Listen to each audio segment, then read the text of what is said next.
Paukštis yra ramus, tupėdamas ant šakos, ne todėl, kad jis pasitiki šaka, o todėl, kad jis pasitiki savo sparnų jėga.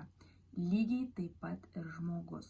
Jeigu jis gyvena baimėje, strese, nepasitikėjime savimi, vis galvoja, kad jam pritrūks klientų, pritrūks partnerių, jis neuždirbs pinigų, nepasieks savo tikslų, pasikeis ekonomika, kažkas įvyks siaubingo ir panašiai, tol jis negali pritraukti gausos į savo gyvenimą.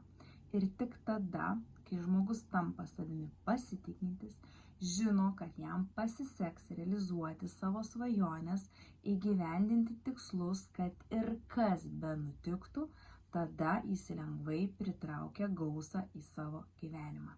Finansinę gausą, sėkmės gausą, santykių gausą, sveikatos gausą ir visas kitas gausas į savo gyvenimą.